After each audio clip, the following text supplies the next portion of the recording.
एक साइड पे प्रॉपर इनको कंसीडर करते हैं और दूसरी साइड पे रीजंस को। ठीक है, अब देखिए बिल्कुल स्टार्ट में गिवन है कि अगर आपके पास ये जो मेजरमेंट आ रही है DE, ठीक है, अगर DE पैरेलल है BC के तो कंफर्म है कि थ्योरम की स्टेटमेंट के अकॉर्डिंग हम लिख सकते हैं AD बाई DB इक्वल है AE बाई EC के।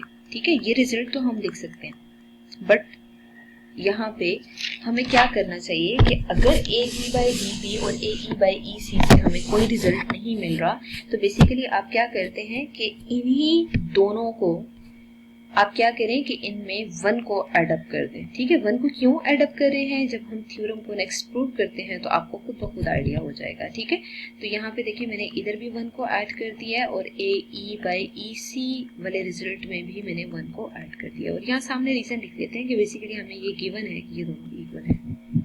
अब आप प्रॉपर एलसीएम लें जैसे हम प्रॉपर न्यूमेरिक वैल्यू के लिए लेते हैं। ठीक है, तो AD plus DB by DB result आएगा और दूसरी साइड पे AE by EC plus EC। ठीक है, इस फॉर्म में आ रहा है। अब देखिए AD बाई DB अगर आप इन दोनों पे फोकस करते हैं ना तो ये आपको रिजल्ट मिल रहा है कि ये टोटल आपको गिवन है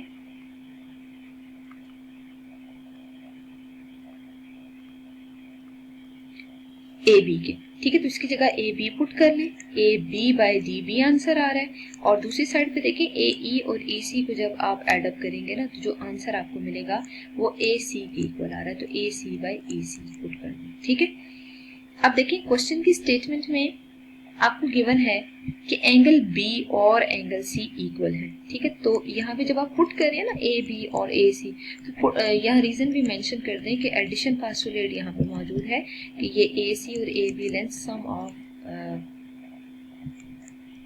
कंपोनेंट्स हैं। ठीक है, क्योंकि यहाँ पे AEC कोलिनियर है तो ऑब्वियसली इनका सम इक्वल होगा। ठीक है, अब हम ऐसा करते हैं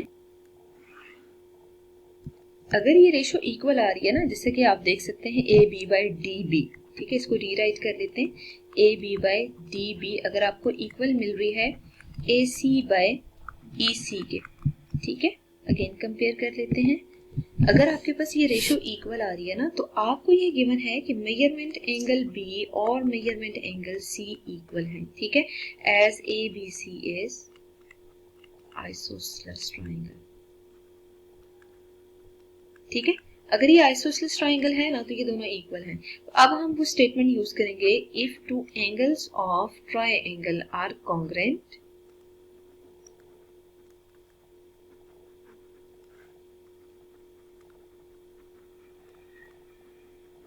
then the sides opposite to them are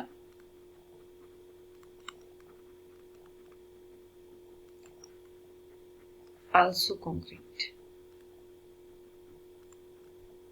ठीक है, तो एंगल B के ऑपोजिट देखें AC मौजूद है और एंगल C के ऑपोजिट देखें AB मौजूद है, ये दोनों इक्वल होंगे। अगर ये दोनों इक्वल है ना तो जरा पुट कर दें 1 में। ठीक है, AC इक्वल्स AB के रिजल्ट को आप पुट कर दें, पुट इन 1। ठीक है, जरा 1 को कंसीडर करते हैं और साथ ही AB की जगह AC पुट कर देते हैं। AC by DB is equal to AC by EC। ठीक है, अब देखिए क्रॉस मल्टीप्लीकेशन से AC मल्टीप्लाई EC इक्वल हो रहा है AC मल्टीप्लाई DB के। ठीक है, और इनमें से AC दोनों साइड से कैंसिल हो रहा है, आंसर आ रहा है EC is equal to DB। अगर EC और DB आपस में इक्वल आ रहे हैं, देखिए दोनों मेजरमेंट्स में ना ये दोनों आपस में इक्वल आ रहे हैं। ठीक है, अगर ये दोनों रिजल्ट्स इक्वल आ रहे हैं ना तो अब हमें मजीद वर्किंग ये करनी है कि देखना है कि अगर ये दोनों रिजल्ट्स इक्वल हो रहे हैं तो हमने तो बेसिकली छोटी वाली ट्रायंगल को इक्वल प्रूव करना है, तो AD और AE को इक्वल होना चाहिए। ठीक है, अगर उनको इक्वल प्रूव करना है इन दोनों को चेक करते हैं कि इनको हम AD और AE के टर्म्स में कैसे लिख सकते हैं। ठीक है, तो अगर आप DB को नोट करते हैं ना तो DB AB में से ए डी माइनस करने से आएगा, ठीक है। और इसी तरह अगर आप ई सी को नोट करते हैं तो ई सी की जो मेजरमेंट है वो कंफर्म है कि ए सी माइनस ए ई के इक्वल होगा, ठीक है। इन दोनों रिजल्ट्स को उठा के यहाँ पे पुट कर दें, डी बी की जगह पुट करें A B minus A D, ठीक है, और ई सी की जगह आप पुट कर दें ए सी माइनस ए ई। जब आप इन दोनों को पुट करेंगे ना तो देखें आपको तो कंफर्म है कि ए बी और ए सी आपस में इक्वल है, क्योंकि ये थ्योरम की स्टेटमेंट में गिवन था कि अगर ये दोनों एंगल इक्वल है तो ये दोनों ऑपोजिट साइड्स भी इक्वल होंगी। तो आप क्या करें, ए बी या तो पुट कर दें या फिर ए सी पुट कर दें दोनों की जगह, ठीक है। तो मैंने यहाँ पे ए बी रिप्लेस कर ली।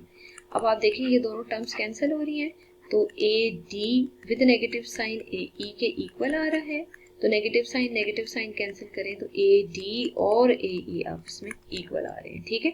और रीजन में जस्ट इतना इनफ है कि ए बी ए सी के इक्वल आ रहा है, ठीक है। और यहाँ नेगेटिव साइन को डायरेक्ट भी आप कैंसिल कर सकते हैं, इसके सामने नाम भी आप रीजन लिखें तो कोई इशू नहीं है, ठीक है। बस ये है कि आपने इन रिजल्ट्स को यूज किया है और रेफरेंस देना चाहते हैं तो लिख दें फ्रॉम फिगर ये रिजल्ट होल्ड कर रहे हैं, ठीक है। अब देखिए ए डी और ए ई ये दोनों इक्वल आ रहे हैं, ठीक है। तो यहां आप लिखें कि if two sides of triangle are congruent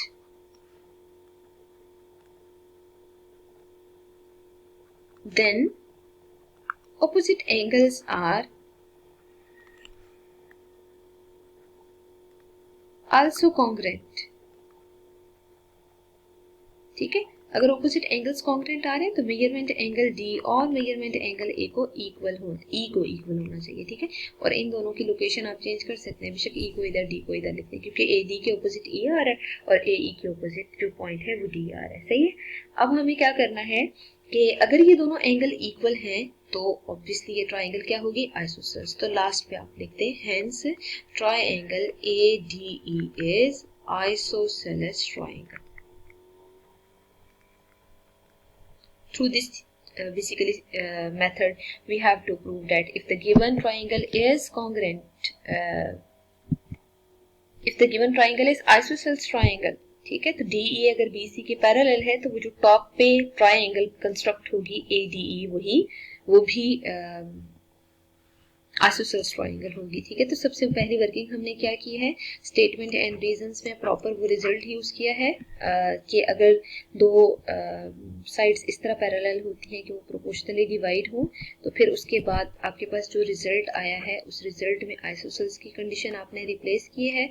replace करने के बाद कुछ कंपोनेंट्स इक्वल हुए हैं, जो कंपोनेंट्स इक्वल हुए हैं उनको आपने फिगर से दोबारा सब्ट्रैक्शन की फॉर्म में लिखा है, ठीक है। मतलब यहाँ फिगर से ये रिजल्ट होल्ड कर रहा है और रिजल्ट को लिखने के बाद जब आपने प्रॉपर उसको सॉर्ट आउट किया है, सॉल्व किया है, तो आपको जो टॉप पे फिगर है ADE उसकी दो साइड्स इक्वल मिल रही हैं। अगर वो दोनों साइड्स इक्वल हैं इसका मतलब ये है कि वो भी आइसोसेलेस ट्राइंगल है और यही चीज़ हमने प्रूव कर